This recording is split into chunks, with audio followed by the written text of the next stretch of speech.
This is a HeadGum podcast. Checking Allstate first could save you hundreds on car insurance. Not checking that my neighbor knows what day I'm planning a barbecue?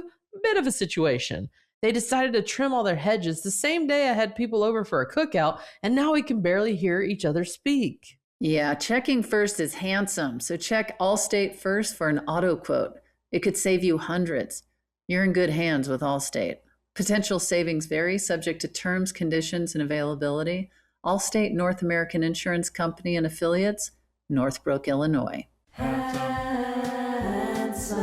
chatting with friends on the Handsome Pod. Chatting with friends on the Handsome Pod. Pretty little episode. Welcome to the Handsome Pod. This is a very pretty, very little, tiny, sweet little cutie little episode with me, Mae Martin, And me, tiny little Tig Notaro. Hey, bud. How are you, Mae? I'm well, thank you, Tig. Good to hear it. Yeah, I'm Good to pretty hear. well. Yeah, I didn't. I slept weird, and then How weird. pretty weird, upside down, and Oh my gosh. yeah, I dreamed that I was cast in something with Catherine O'Hara and Macaulay Culkin, and the whole night was like take after take. Weren't they in Home Alone? Yeah. Oh, interesting. So maybe my subconscious was like, yeah, maybe you are going to be in Home Alone 7 or whatever's next on the list. playing a little boy, like the way, remember when Yeah. Martin Short played a little boy and something?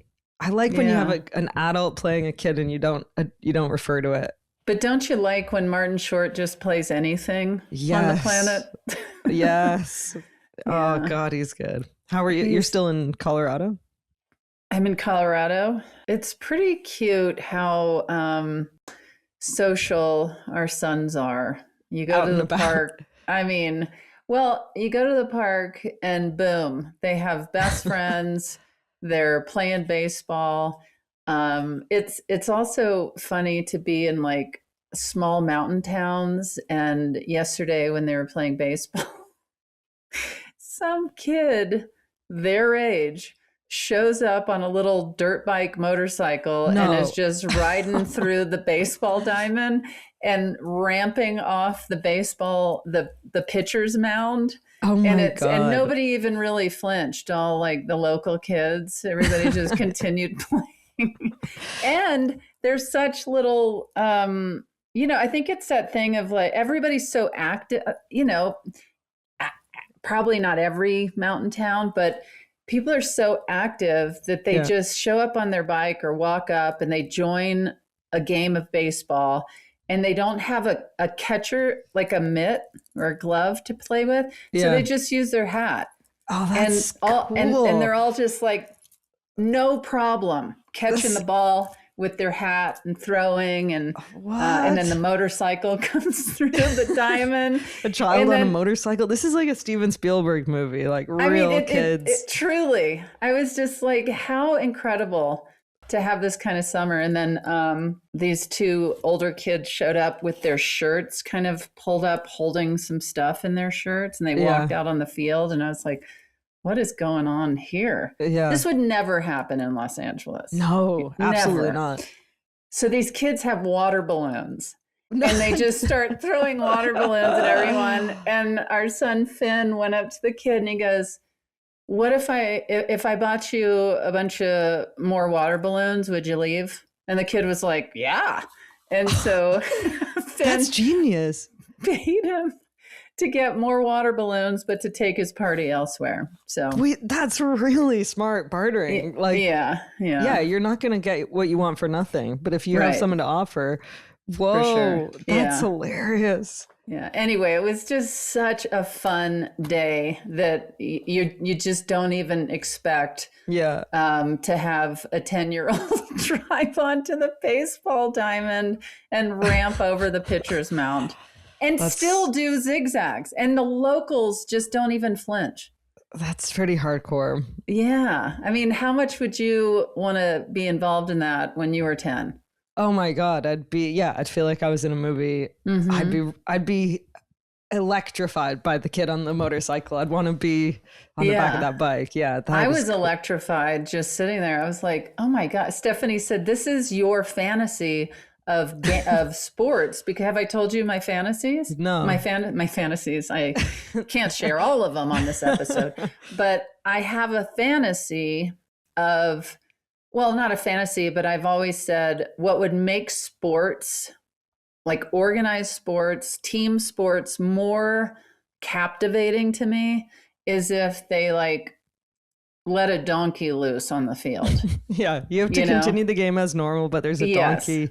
Yes. Okay. And maybe the donkey is just in the corner chewing on grass, but maybe it's doing back kicks through the field. Yeah. You just never know what's going to happen. And Stephanie was like, this is exactly what you've been looking for in sports. I just want like a curveball, chaos element, so to speak, a curveball. And you just have to adjust your game and work around it. Yeah. Yes. And that's what these kids were doing. Nobody flinched. The kid on the motorcycle was driving around and he'd be like, hey, Landon. And they'd be like, hey. And then he'd just keep playing, catching the ball with his hat. Is it a small enough town that like these kids probably all go to the same school? Yeah. Oh, cool. For sure. It's tiny. And do they remember Max and Finn from previous summers, or is it like brand fresh slate every summer kind of? Well, there's both. This was a new bunch. And then there's been previous ones where they're like, they can't wait to get back to town and play the kids. That's awesome. Yeah. So it's a little bit of everything. That's really good. What's going on in your life? What's the latest? What's the latest? Yesterday, it was Parv's daughter's birthday party, and we did she wanted a Survivor thing like I had for my birthday, where like with challenges with kids. And I was like, this is a recipe for tears. Like this is, so there were no eliminations. It wasn't like real cutthroat Survivor. Okay. But it was pretty fierce, these challenges. These kids were really focused. I mean, for 4 hours, they were. So she's into Survivor? Well, what happened was a couple of years ago when it was my birthday. You made her do it. When it was my birthday and we did it with all the adults, the kids just watched. And I think that was frustrating. And so for years, she's been like, I want to do that again, but only the kids get to do the challenges and the parents watch. And we were like, but I don't, we can't really have one winner. Like that'll be, so we adjusted it and every kid won a trophy. And nice. But it's still. Did you actually buy trophies? Yes, got trophies and with very creative things. Like it was like award for best, most spirited, like best dance moves. It was really good. And best watching flower picking off in the distance. Totally, some kids were wandering off at points. Yeah, sure. Yeah, here's your trophy. And then one kid had to leave early. And so one of the teams was down a player. And so the guys who host these games were like, we're going to need an adult to step in. And I was like, put me in there, coach. I was so excited. And then I got into the puzzle making and I was thinking, I got to, I'll hang back a bit. I can't just dominate right. And then I was awful at it. And the other team still won, even though one team had an adult doing the puzzles. Well, that's embarrassing. It was humiliating. I felt awful for poor little Lucy and all the kids on my team. But that's hilarious. How many kids? Probably 8 kids, so 4 on each team. And there was a tribe swap halfway through. And were they all from the same school? Where did the friends come from? Mix of same school and sort of random old friends. Yeah, it was all really exciting. And I got a 10-person tent that just pops up really easily. It's 2 minutes to set up. I've never been camping, but I thought, what if it's windy and one of the challenges it has to, so I popped up. Did you bring your keyboard? I should have brought my synthesizer and but I'm the boy with 1,000 bags. I always show up everywhere with like so many bags. That's so funny. So I popped up this tent and then that was a big hit with it. There were 2 kids that were too little to play the challenges. And they were like 10 months apart, toddlers, and they just went into this giant tent and basically threw down. Like they were just wrestling for hours, but laughing, but just wrestling for hours. I kept checking on them and they were like really just going at it, but laughing. Yeah. That's my life. Yeah. Just like, okay, everyone all right here? All right. Max and Finn are always just on each other. Oh, really? They just roll around? Yeah. Yes, constantly. Yeah. So. I think anxious. Like it's hard for me to go, yep, let them, trust their bodies. They, when kids are being crazy and running around, I'm like, it's a real effort for me not to hover. Jump in. Yeah. Especially just with like safety stuff. But normally they know. Are you and Parvati kind of on the same level of safety concern, or is one more? She's had more experience, you know, with kids and with Alma growing up. So she knows that they know their limits and she knows when to step in. Whereas I'm like, sometimes everyone they don't know hold my hand limits. All the time? Sometimes they don't know their limits. That's the thing. Yeah. And then it gets messy. Yeah, but it was fun. Checking Allstate first could save you hundreds on car insurance. Not checking the strength of these reading glasses before I bought them from the pharmacy, I didn't see this problem coming. I'm totally okay with not wearing the most fashion-forward frames, but I think I need stronger lenses. Yeah, checking first is handsome. So check Allstate first for an auto quote. It could save you hundreds. You're in good hands with Allstate. Potential savings vary, subject to terms, conditions, and availability. Allstate North American Insurance Company and affiliates, Northbrook, Illinois. Should we get to our first question? Yeah, let's do it. Let's do that. Hello, Handsome Pod. My name's Mel. I'm from West Virginia, but just ended my travel physical therapy career, which had brought me to 6 different states. I'm now here in the Denver, Colorado area with my wife. Decided to take a permanent position, and it just has me wondering what makes a home home. Like, did you all know that you were going to end up right where you are at some point? Were there signs and you're like, yes, this is my home, I'm going to settle here? Or did it just kind of happen? All of a sudden you're there for 10 years and reckon that's the place you're going to be. Just curious what your answers are as I ponder this question, leaving the vagabond life. I love listening to you all every week. It brings me so much joy. I laugh a lot. I have not missed a single episode. All right, Mel. You know, the first house that Stephanie and I got, it was just like, oh, this is so beautiful, and just had such an awesome vibe.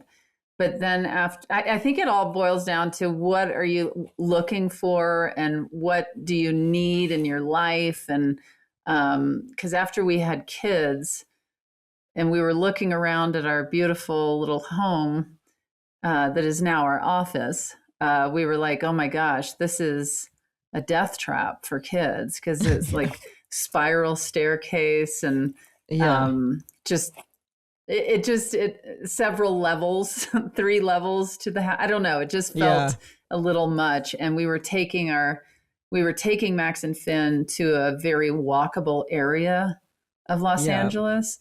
And that's when Stephanie was like, why don't we just move over here? Yeah. I was like, right. Because we were in the hills.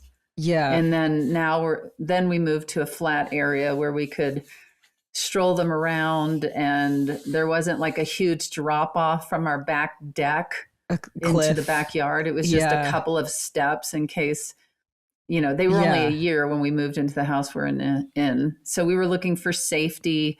We were looking for convenience. We were looking for a very walkable area because we had strollers, and also thinking down the road when they're old enough to head out into the walkable area, that'll be a really awesome option for them. And do you feel settled in LA, or do you feel like we're fluid, if like you're open to if things evolved, or if I'm very open. I've gone up and down with Los Angeles. I never intended to move to Los Angeles. I went through a breakup and then followed my friends to LA and thought it was going to be temporary. And then all of a sudden I was living there and tried stand up, and now I'm married with kids and have a career there. But everything kind of, and this isn't a bad thing, I actually love it, but everything becomes all about my family and mainly my kids. Yeah. And they are so happy. They love their school. They love their friends. They love their baseball league. So they lead the, the drive of everything. It would be a big change. I know ultimately, like, you do grow exponentially when you move, and they'd probably, it would be enriching, but that first year of moving and leaving everyone, that would be really tough. Yeah, well, I mean, they seem open. Like their school ends at 6th grade, and they'd have to look for a new school. So we've had different conversations of we kind of have this little fantasy as a family that we would travel for a year together and homeschool. Yeah, and fuck middle school. That's the worst time. Yeah, take your pimples on the road. Yeah, seriously. So I don't know. I think it really does feel like we're my family. It's that it's so cliche, home is but where the they heart are, is. Yeah, that's where I want to be. That is. I have such a deep ache in my heart and soul to be with my family, and so I think that is ultimately what makes it feel like home. Nice. Yeah. But those other things of like a stroller, we can't be in the hills. That's tough. And I do love a walkable area. I've always felt like I'm running behind some place that I'm going to eventually arrive and then feel settled. And I don't think I've had that yet, really. Yeah. So I don't know. I still feel very nomadic, even like owning this place, which is amazing, but I'm still like, I feel fluid. I feel like I haven't settled in my final form. So I don't know, but if I have enough of my little things around me, I feel like it's a home. Like I remember leaving home in my teens, and I had literally a duffel bag and a sleeping bag. Yeah. And and then I slept on that sleeping bag for years. I mean, like, till I was like 18, probably. I maybe even a little older. I was like just using this sleeping bag, and so that I felt like I had a few things, and I knew they were mine. I had all the VHSs of the Twilight Zone for some reason. Gotta have that. It was a lot like my synthesizer. Like I was like, gotta bring that from place to place. And then that's like my Sanford and Son DVD collection. Yes, I mean, you can't leave home without it. No. Yeah. But I think ultimately I think I want that feeling of settledness, but I think it's more about people instead of the place. Like I get stir crazy in one place, but I'm pumped to. I used to be like that, and now I'm just like, man, like I said, I just want to go home. I want to be with my family. I just want to be in the middle of it. I want that. Yeah. Yeah. Great question, though. I guess we're landing on home is where the heart is. It's crazy how all those cliches are true. It's so true. Yeah. And Mel, we wish you the best. Yes. Yeah. But also enjoy the nomad time. Should we take another one? I think we should. Hi, handsomes. This is Carrie. I am calling from Maryland. My question is, what music video, so this would be on MTV or VH1, depending on what era you started watching them, really is just seared in your mind for whatever reason? Can't wait to hear your answers. Thanks. We both started smiling as soon as we heard music video. Very nostalgia-based people. I know mine. Do you know yours? I know mine. Go ahead. Oh, shit. Okay, I'm going to go with Freedom 90 by George Michael, which is all of the supermodels of the 90s in that era where that was such a massive thing. And they're all lip syncing to Freedom 90, George Michael. And so something about hearing his male voice come out of these sexy women, and they're singing like, the lyrics are sexy, and I just there was something gay enough about it that Cindy Crawford is in a bath. Who else? Linda Evangelista, Naomi Campbell. It's a hot video, and there's something about his voice coming out of their mouths when they lip sync that I was like, put me in, coach. That's your second request for a coach to put you in. That was my callback. Yeah, watch it now if you haven't. Yeah, it's such a great song. Yeah.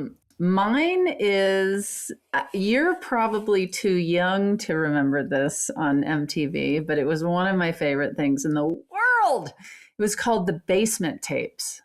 Oh, I know. I don't know that. Okay. It was people that watched MTV at home They had a band. They made their own videos. And then they sent them in, and you watch the basement tapes on MTV, and you see just regular old people making their best version of a music video, and MTV played it. That's amazing. And it drives me crazy. I can't remember this band, but they were brothers. And maybe Thomas can Google it up, but there is a band of brothers that did this, and they were all in red outfits. And I think about it all the time. And I wanted so desperately to be in a band on the Basement Tapes. And did any of those Basement Tapes bands like become successful off of that show? That's a really good question. This band of brothers in red shirts. I feel like they were in like red leather outfits or something. But I really, really liked them. And, that's cool. And then they would play them, I think, more than just the one time. And then there was maybe a competition who won the Basement Tapes or something. But it's so fun to see the low rent video camera. Yes. Did you see any of them, Thomas, like coming up on Google? Oh, were they called Rail? Maybe. Yeah. I can show you a picture. And they were all brothers? Well, it looks like there's a lead singer who's a woman, but then there's a... That doesn't sound familiar. Similar. Here, I can show you there. Is that... I can't. It might be. Are you sure that's a woman? Because it's the 80s. Actually, I'm not sure. Yeah, I think it's a guy. Yeah, it's the 80s. I hope there's someone listening to this who's like, has been thinking about the band of brothers from the Basement Tapes in the red shirts and is like desperate to find out. Yeah. Yeah. Anyway, well, that's my answer. Should we hear Carrie's answer? Yeah, let's hear what Carrie has to say. Watch her say Rail from the Basement Tapes. And my answer is for sure Rio by Duran Duran. The painted naked woman crawling across the sailboat I thought was, I think, just scandalous when I was a kid. And the other one is Like a Prayer by Madonna. It was just epic for so many reasons. And those are the two that I thought of. Can't wait to hear your answers. Love you guys. Thanks. That's great. Awesome. Yeah. We had Much Music in Canada, and yeah, I miss turning on and just Much Music. Instead of MTV, it was called Much Music. Oh, and it's still around, but it was like MTV, where it was a constant stream of videos and weird little shows, and it was pretty anarchic. Have they continued playing videos, or did they do it MTV? Is MTV still around? That's a great. Yeah, MTV's around as like a channel that they'll produce like Cribs or those shows, but yeah, I don't think the same thing exists where it's like music videos. Yeah, okay. I miss it. We had a thing called pop-up video where a music video would play and then it'd go bloop, bloop, bloop, and then a little trivia. We had that too. Oh, okay. Yeah. Well, that was fun. That was fun. Thank you, Carrie and Mel. Thank you, Carrie and Mel. All righty. Well, if anybody's in Colorado Springs, I feel like Mel is pretty near there in Denver. Come on out. July 16th. I'll also be in Rochester, New York, Calgary, Iowa City, Des Moines, Omaha, Oklahoma City, Cincinnati, Charleston, West Virginia, Chattanooga, Knoxville, Olympia, Washington, Fresno, Napa, and the list goes on and on. Go to tignotaro.com. What about you, Mae? Well, do you live in Guelph, Ontario, or nearby? And would you like to come and see me play my music album? I've never played an outdoor music festival, and it's my fantasy that people are actually there and know the lyrics and hang out and party. So please come July 17th to Guelph, to the Hillside Festival. Oh, I don't think I clocked that you're doing your music. That's awesome. Yeah, I'm playing my full album with the full band there and then in Northwest Territories. Yeah. Nice. Go to that, everyone. That'll be fun. And go to speakpipe.com/handsomepod and keep sending us your questions and your answers. Yeah. And until next time, keep it pretty handsome. Checking Allstate first could save you hundreds on car insurance. Not checking the bench I just sat on after it rains? Oh no. Turns out this bench is still wet after the storm, and now I'm going to need to change my dungarees before I continue with my day. Yeah, checking first is handsome. So check Allstate first for an auto quote. It could save you hundreds. You're in good hands with Allstate. Potential savings vary, subject to terms, conditions, and availability. Allstate North American Insurance Company and affiliates, Northbrook, Illinois. That was a HeadGum podcast.